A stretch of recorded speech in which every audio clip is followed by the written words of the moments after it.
పెద్ద నోట్ల రద్దు, కరోనా పీడ దినాలు ఇలా అనేక సందర్భాలలో ప్రధానమంత్రి నరేంద్ర మోడీ జాతిని ఉద్దేశించి ప్రసంగించారు. ఆయన అలా ప్రసంగించిన ప్రతి సందర్భాల్లోనూ సంచలన విషయాలను పంచుకున్నారు.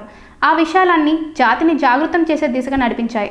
విప్లవాత్మక మార్పులకు నాంది పలికాయి. తాజాగా నరేంద్ర మోడీ జాతిని ఉద్దేశించి ప్రసంగించారు. ఈసారి కూడా సంచలన విషయాలు పంచుకున్నారు. అమెరికా H1B వీసాల మీద తీసుకున్న నిర్ణయం, ఓట్ చోరీ, నేపాల్ దేశంలో ఆందోళనలు, ఇన్ని పరిణామాల మధ్య నరేంద్ర మోడీ ఏదో ఒక కీలక విషయాన్ని వెల్లడిస్తారని, సంచలన విషయాలు ప్రకటిస్తారని ప్రచారం జరిగింది.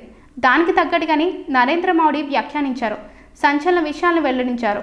ఇటీవల కాలంలో ప్రతిపక్ష నేత రాహుల్ గాంధీ భారతదేశంలో కూడా నేపాల్ మాదిరిగానే జెడ్ జనరేషన్ ఉద్యమం వస్తుందని వ్యాఖ్యానించారు. ప్రజలు ప్రభుత్వంపై తీవ్ర ఆగ్రహంతో ఉన్నారని, ఏ క్షణమైనా సరే మన దేశంలో పెను ప్రకంపనలు చోటు చేసుకోవచ్చని పేర్కొన్నారు. ఈ మాటలు ఏ రాజకీయ నాయకుడు అన్నా పెద్దగా పట్టింపు ఉండేది కాదు. రాహుల్ గాంధీ ఈ మాటలు అనడంతో సాధారణంగానే చర్చ మొదలైంది. దీనిపై బీజేపీ కూడా ఘాటుగానే స్పందించినప్పటికీ మోడీ మాత్రం ఒక్క మాట కూడా మాట్లాడలేదు. మోడీ ఎందుకు వ్యూహాత్మక మౌనం పాటిస్తున్నారో అర్థం కాలేదు. చివరికి ఆయన మౌనం వీడి ప్రధానమంత్రి ప్రతిపక్షాలకు, ముఖ్యంగా రాహుల్ గాంధీకి షాక్ ఇస్తూ ఒక కీలక నిర్ణయాన్ని వెల్లడించారు. ఇటీవల కేంద్ర ప్రభుత్వం GSTలో మార్పులు తీసుకొచ్చింది. 5%, 18% స్లాబ్లు మాత్రమే అందుబాటులోకి తీసుకొచ్చింది. కొన్నిటిపైన 0% పన్ను అనే విధానాన్ని అమల్లోకి తీసుకొచ్చింది. సెప్టెంబర్ 22 నుంచి ఇది మొదలు కానుంది. దీనికంటే ముందు ఒకరోజు నరేంద్ర మోడీ ఉద్దేశించి GST సంస్కరణల వల్ల జరిగే మార్పులను వెల్లడించారు. నవరాత్రుల ఉత్సవాలు మొదలు కానున్నాయి. దీంతో పాటు GST బచత్ ఉత్సవం కూడా మొదలు కానుంది.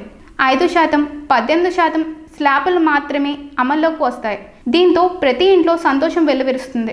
ఈ సంస్కరణ భారతదేశ అభివృద్ధిని పరుగులు పెట్టిస్తుంది. గతంలో ప్రతి చోట రకరకాల పన్నులు విధించేవారు. ప్రజలను గందరగోళం నుంచి బయటపడడానికి GST అమల్లోకి వచ్చింది.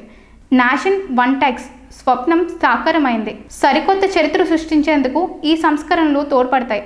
నెక్స్ట్ జెన్ GST ఉత్సవం ప్రారంభమవుతుందని నరేంద్ర మోడీ పేర్కొన్నారు. ఇటీవల కాలంలో రాహుల్ గాంధీ సమయం దొరికిన ప్రతి సందర్భంలోనూ జనరేషన్ జెడ్ తరాన్ని ఉద్దేశించి ప్రసంగిస్తున్నారు. వారిలో నేపాల్ తరహాలో ఉద్రేకాలు సృష్టించేందుకు ప్రయత్నిస్తున్నారు. ప్రధాని మాత్రం అలాంటివేమీ చేయకుండా ఈ జనరేషన్కు GST మార్పుల వల్ల లాభం జరుగుతుందని పేర్కొన్నారు. యువత వల్ల దేశం ఈ స్థాయిలో ఉందని, వారి కోసం ఏమైనా చేస్తామని ప్రకటించారు.